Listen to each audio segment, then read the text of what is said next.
Vayeitei. In Parshas Vayeitei, we say Rashi brings down last week's Parsha, at the end of the Rashi makes a cheshbon. Where did Yaakov disappear for 14 years? So he starts counting when he was born, how old was Yitzchak, when did Yaakov get the bracha, and then Rashi says then, but I'm missing somewhere 14 years. 14 years doesn't stem over here. And Rashi says those are the 14 years that Chazal say, Alach lilmod bet midrasho shel Ever. He went to Bet HaMidrash and he hid over there, and for those 14 years he was not punished. He was punished for 22 years that he disappeared from the house, from his home. He didn't see his father. So Yosef is going to be disappearing for 22 years. But for the 14 years, Chuda Torah is maggid on him, and he wasn't punished. The question we have to ask is the following. I was thinking, Yaakov Avinu Ishtam Yoshev Olim. From age of 0, when he was born, in his mother's stomach, he was learning Torah. So till 63 years old, when he got the berachot, he got the blessings, he was studying Torah. Then happens the question, the story with his brother, that he took the brachas, and his brother wants to kill him, right? So he has to run away. He doesn't run away right away. He goes to yeshiva, 14 years. What was he missing after learning 63 years? Let's say he was learning 50 years. Let's say he was learning 40 years in the kollel. You know what's mean 40 years in the kollel? And Yaakov Avinu, you need 14 extra years for what? What does the 14 years give more that he didn't study before? I was thinking, what does he have to do? Why does he have to hide in Bet HaMidrash? And only then, Vayeitei Yaakov, after the 14 years, he comes out. So I was thinking the following thing. I heard once that when the Chafetz Chaim passed away, the Mishpacha, they gave out a lot of chafatzim of the Chafetz Chaim. One of the grandsons, Rav Hillel Sachs, he got the cup, the Kiddush cup of the Chafetz Chaim. You know what it means? I met somebody, he told me, he showed me a small piece of paper. He showed me it's the handwriting of the Chafetz Chaim. He bought it for $30,000. $30,000, a small piece of paper. It's a note that the Chafetz Chaim wrote for somebody, $30,000. You know what it means, a cup of the Chafetz Chaim? For sure, if you put it on auction, it's $1 million. At least $1 million. So this grandson, Rabbi Sachs, he gets the Kiddush cup of the Chafetz Chaim, and people come for Shabbat, they spend Shabbat. Everybody sees he's not using the cup. So somebody had a little bit of chutzpah of, Azriel shel mitzvah, he's asking Rabbeinu, Yilamdenu Rabbeinu, why are you not using your grandfather's cup, the Kiddush cup? Why are you not using the Kiddush cup of the Chafetz Chaim? People will pay millions of dollars to have it. He says, you know why? Because it doesn't have the shear of the Chazon Ish. That was his answer. No. So they asked him, and if your grandfather was not Makbid Shir Chazon Ish, why you better than your grandfather? So it was a Shir Chaim Nair. It had 84 ml. Chazon Ish wants it to be 150, 160. No, just because of that. So what? You better than your grandfather? He says, no, you have to understand. I have to explain you something. He says, every generation has a special Yetzer Hara, has a special Satan. My grandfather's generation had one, and our generation has another one. So I told him, please explain. He said like this. He says like this. He says, at the time of my grandfather, there was 3 type of Satan, if you want. The first Satan, was the Reform. The Reform movement started to grow at that time. And then there was a big fight. If you look at the Chassam Sofer, all those Doilim, they were fighting against them. All the Doilim were fighting against the Reform people, right? That was one Satan. The second Satan was the communism.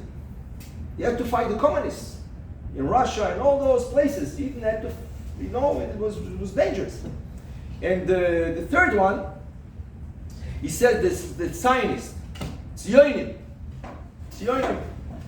And he says, HaKadosh Baruch Hu, every generation, when we want to fight those movements, or fight the Satan, is giving us koiches, is giving us the power to do that. At that time of the Chafetz Chaim, Hashem Yisbarach gave us 3 rabbis that were able to contradict everything those 3 movements did. The first one, he said, was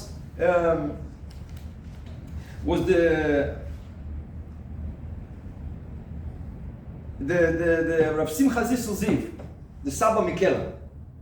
He opened his yeshiva, Kelm Yeshiva, and it was known Kelm Yeshiva was something very up to regime, order, which means when you come to Seder, you have to come a minute before. When you leave Seder, you have to meet a minute after. Today people come to the Seder half an hour after, and they leave after an hour before. But Rav Zissel from Kelm was very, very makpid on those things. And they say one time, the Bachrim were learning, and they heard chariots outside. So somebody got up to see what's going on from the window. As he got up, the Mashgiach went over to him and says, go to your room, pack your stuff, and go back home. He says, why? He says, we are soldiers. You don't leave your mishmar.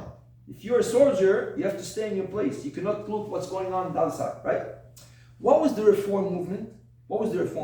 They used to say one thing. They used to say, be a Jew at your home, and be a mensch when you go out. At home you eat kosher, you do what you have to do. When you go out, you take off the yarmulke, you behave like a goy, you eat not kosher. That was the Reform. Rav Simcha Zissel, he said, that's why exactly I'm going to show the Talmidim. My Talmidim are going to be soldiers. As soldiers, they'll not take off his uniform. You're a soldier when you eat, you're a soldier when you sleep, you're a soldier when you learn, you're a soldier every time. There's no such thing. Why you're inside, you're one thing, and you're outside, you're something else. So Rav Simcha Zissel used to fight the Reform in this way of teaching to his students. Then, after him, came Rav Yosef Yuzel Orovitz. He was the Novardik Yeshiva. And what was the Novardik Yeshiva? The Novardik, they used to dress like lords, like a nice suit, a nice hat.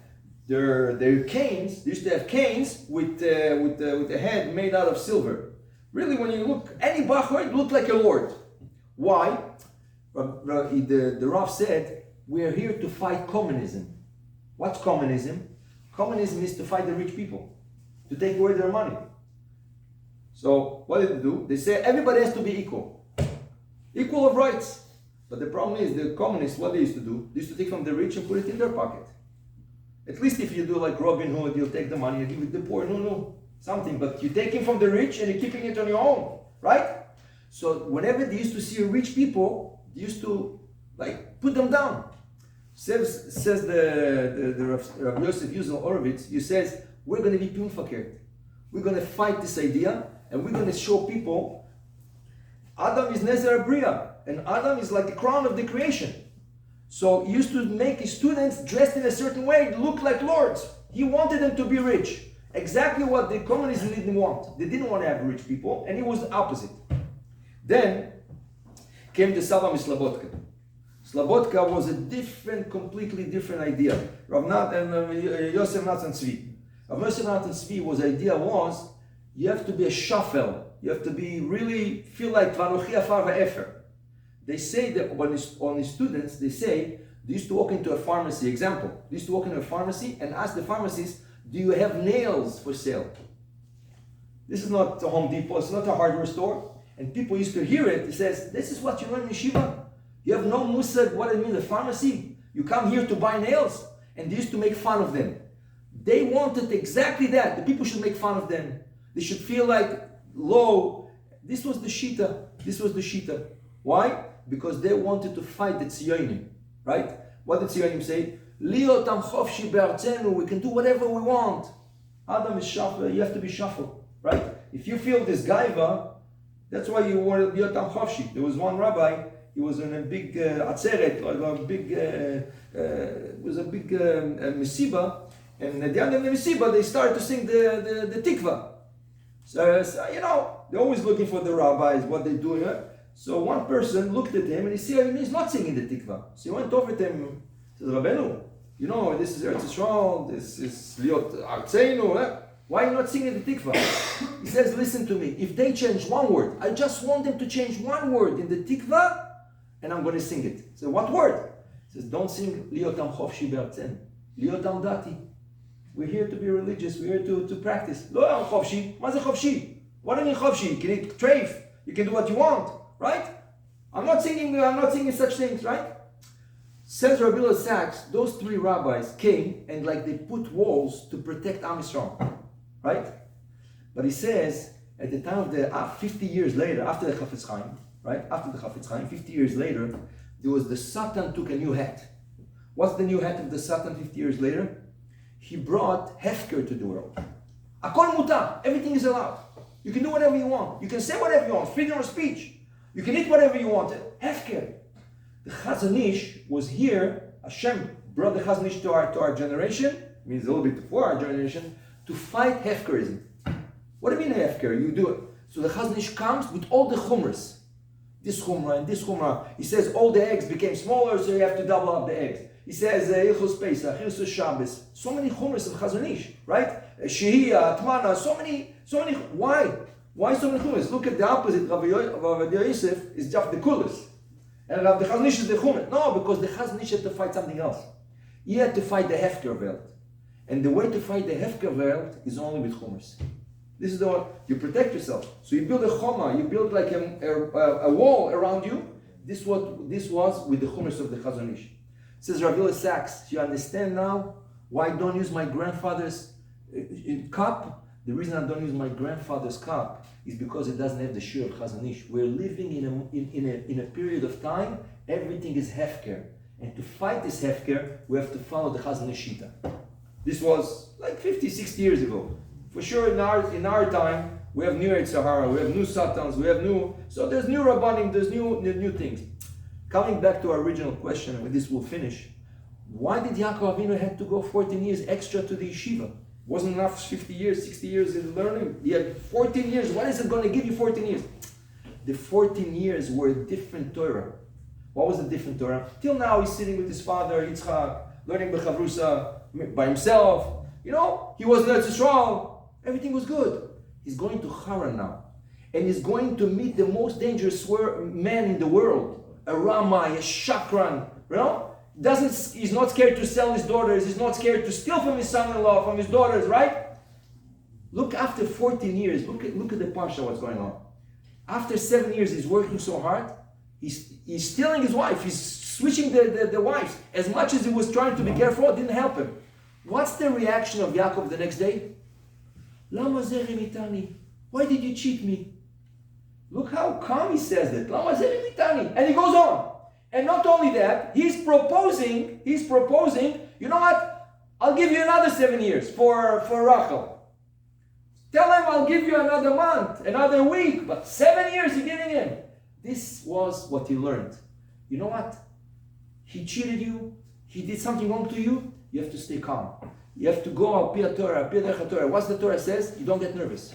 You don't fight him. You don't want to kill, you're not going to kill him, right? Somebody else would have killed him, right? Then after he had those children, he wants to go back 6 years. He's trying to get paid for his job. Every time. No, this is what we said. No, this type of sheep. This type of... 6 years. Till he had no choice. He had to run away. He's running after him to kill him. What did he say? You looked at everything I have. What did you find? So calm. Why? How come? This is the new Torah for 14 years.